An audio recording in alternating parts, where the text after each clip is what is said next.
누구보다 좋아했던 그 사람의 잠수.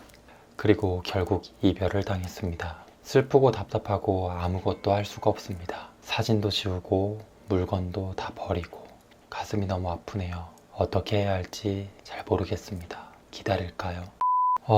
기다리긴 뭘 기다려요. 잠수 탄 사람과는 특히 다시 재회할 생각은 하지 마세요, 여러분.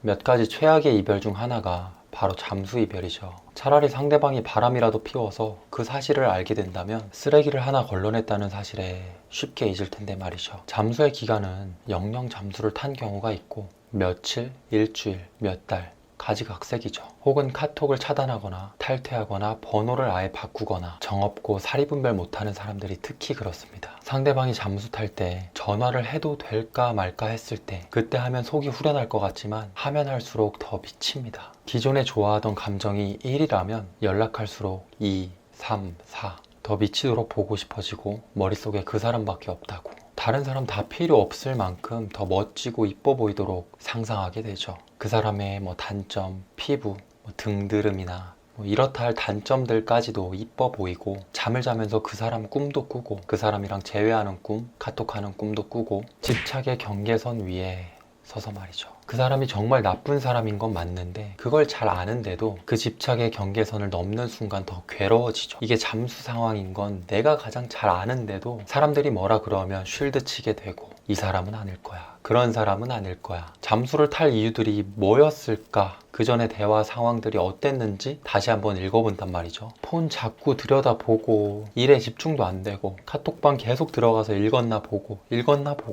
혹시 막 그러셨나요? 네, 저는 그랬었습니다. 제 과거의 이야기죠. 잠수 이별에 관한 유튜버 분들이 많이 영상을 올려놔서 차별점이 뭐가 있을까 싶어서 제가 잠수 이별 당했던 썰도 뒤에 있으니까 잘 들어보세요.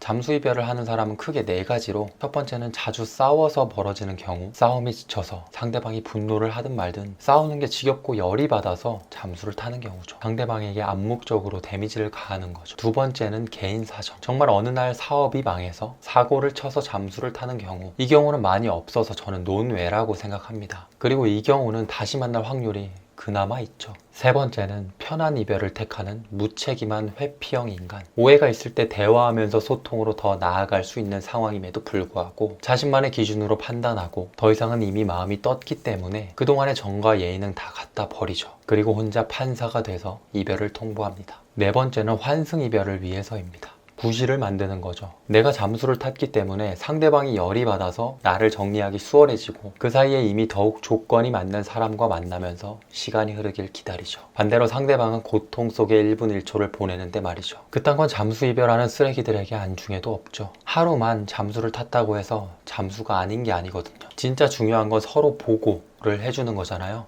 보고 없이 답장이 안 올 때는 전화통화가 되거나 말이죠. 어떤 경우에는 하루 동안 연락이 안 돼도 아무렇지 않을 수가 있어요. 서로 믿고 보고를 철저히 해줬기 때문에 상대방이 걱정할까봐 불안해할까봐. 그러나 어떤 경우에는 상대방이 동굴 속으로 들어간 게 느껴지죠. 당한 사람은 잘 알아요. 그 기분. 1분 1초가 피말리고 더럽죠. 둘만의 신뢰가 무너지는 것도 속상하면서 온갖 감정이 끓죠. 내가 이런 사람을 좋아했나 싶은 생각과 함께 어떻게 이럴 수 있지? 너무 힘들다 라는 생각이 지배적이죠. 잠수를 탄 사람과 잠수를 타지 않은 사람은 인터스텔라예요. 당한 사람은 시간이 정말 안 갑니다. 세상이 멈춘 것 같고 상대방이 이 시간에 뭘 할지, 다른 사람을 만나는지, 친구들, 가족들이랑 시간을 보내는지, 바람을 피는지 거기에 바람 피냐고 의심이나 할 수 있어요? 못하죠.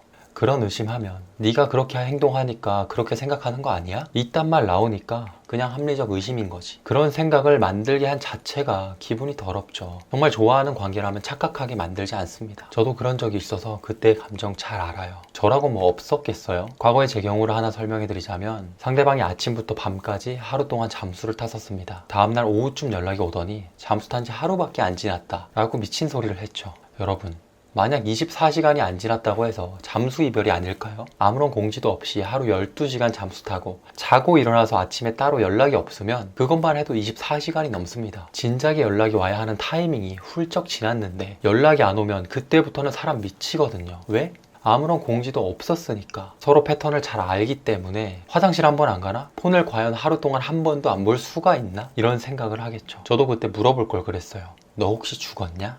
라고 말이죠. 따로 연락이 없다면 그게 바로 잠수 이별의 본질적인 거죠. 하루도 안 됐다? 그게 말이냐? 당시 상대방이 욕먹을 짓을 했기 때문에 저는 욕을 했었습니다. 근데 그것도 뭐 시원하게 야무지게 욕한 게 아니라 사귀면서 흔한 비속어 한 번 안 했었는데 그렇다고 헤어졌을 때 하는 게 아니라 잠수를 타냐 이 비겁한 새끼, 평생 그렇게 살아라 이 나쁜 년아, 뭐 이 정도 했었네요. 아마 제가 사귀는 사람한테 처음으로 욕했던 것 같아요. 그것도 좋아해서 참은 게 그 정도였죠. 참지 말고 사이다를 머리통에 탈탈 부어버릴 걸 그랬네요. 그때 당시 저는 상대방이 경각심이라도 들었으면 생각하고 그랬었죠. 그리고 다음 통화를 하는데 제가 마지막에 헤어질 때 욕을 해서 만날 것도 못 만나겠답니다. 욕 먹을 짓 했으면 먹는 거지 주제 파악을 못 하더라고요. 진짜 욕이 뭔지 알면서도 그냥 물고 늘어지는 거지. 잘못을 했으면 받아들일 줄도 알아야 되는데 끝까지 나쁜 년 되기 싫어서 막판에 역전해보려고 가스라이팅 한 거죠. 그리고는 커리어 이야기를 꺼내고 결혼을 해야 하고 뭐 나중에 집을 사야 된다고 얘기를 하는데 이 사람이 나 만나면서 판단력의 수준이 이 정도구나 싶더라고요. 진짜 어이없는 건 뭐냐면 내가 커리어가 더 좋고 내가 버는 돈이 더 많고 내가 집을 샀어도 더 빨리 사는 요건인데 그 얘기를 뭐 제가 따로 하진 않았었지만 그런 말을 하니까 정말 어이가 없더라고요.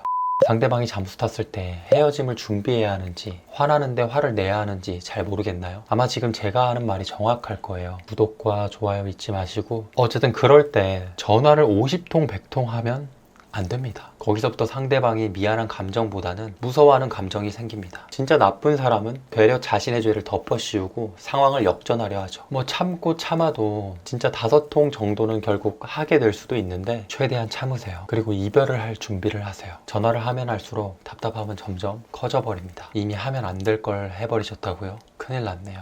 혹시 집 앞에 찾아가고 전화하고 소리 지르고 난리 쳤나요? 108동 503호 108동 주민 여러분! 그건 정말 됐네요. 상심하지 마세요. 이제부터 안 그러면 되는 겁니다. 잠수를 탄다? 솔직히 폰에서 손 떼는 사람 얼마나 있어요? 자기 업무, 과업이나 중요한 가족 행사 하고 있다고 치자. 그 사이사이 핸드폰 보고 싶어서 미친다니까? 왜? 너무 자연스러운 습관이라서. 근데도 너한테 안 보내? 속아주는지도 모르는 거지. 상대방이 당신을 호구로 보고 있다는 거죠. 너니까 안 보내는 거잖아. 넌 언제든지 보내면 칼답에 언제든지 보내도 화내지 않을 너니까. 잘못을 하든 뭘 하든 받아줄 너니까 그런 거라고. 당신이 잘못한 건 30%도 안 됩니다. 근데 그 사람은 원래 그런 사람이니까. 그리고 사람은 원래 나쁜 것부터 배우기 마련이죠. 잠수 이별은 상대방을 우습게 여겼다는 증거 중 하나입니다. 그렇게라도 상대방이 본색을 드러내서 헤어지게 된 거니까 다행으로 여겨야 돼요. 이 상황을 겪어본 사람은 더 나아져야 하는 거지 자책하고 뭐 트라우마로 자리 잡을 필요 없으니까 걱정하지 말아요. 만약 자신이 연애를 잘한다고 생각했고 많은 걸 알고 잘해왔어도 걱정하지 말아요. 사람은 누구나 헤어질 만한 실수를 합니다. 잠수 이별을 당해서 처음 겪어보는 상황을 다음 연애 때 일어나지 않게 잘 대처해야 됩니다. 그리고 연애를 잘하는 것보다 중요한 건 진짜 연애를 잘하려면 나쁜 사람을 거를 줄 알아야 돼요. 한층 더 성장하는 거라고 생각하세요. 그리고 기다리지 마세요. 물건도 진짜 쓸만한 거 빼고는 다 버리세요. 사진도 다 지우고 희망 고문 될 만한 건 그냥 싹 다 버리세요. 내 눈에 보이는 순간 그때 그 슬펐던 감정이 다시 떠오릅니다. 그런 사람보다 더 좋은 사람 세상 천지에 널렸습니다. 괜히 내가 뭐 잘못했나 싶고 그런 생각도 무조건적인 잠수탄 그 사람 상대로 할 필요도 없다 이겁니다. 그런 사람들은 한두 번 그래 본 게 아닐 거고 그 사람 또한 잠수 이별을 당해봤을 확률이 굉장히 높아요. 그러니까 그게 막상 자신이 상황이 되니까 올바른 이별보다는 편한 이별을 선택한 비겁한 사람인 거죠. 그런 사람 다시 만날 생각이면 이 영상도 보지 마세요. 그 사람은 딱 이 정도 레벨인데 만약 어찌어찌 해서 다시 만났다고 쳐도 이미 한번 그랬던 사람이 어떤 정신을 차려서 다시 돌아온지는 모르겠는데 그때 같은 상황 나오면 또 잠수 탄다니까. 아무튼 잠수 탄 사람과는 특히 다시 재회할 생각하지 마세요 여러분. 제가 3번 말했습니다. 4번은 없습니다. 이 영상이 뭐 재밌고 인기가 많은 소재는 아닌데 분명히 이런 이별이 있을 때 이런 영상을 찾아보는 사람이 있을 거라고 생각이 들어서 만들어 봤습니다. 영상 끝까지 봐주셔서 정말 감사합니다. 구독과 좋아요, 댓글, 알람 설정까지 부탁드리겠습니다. 그럼 안녕, 파이팅!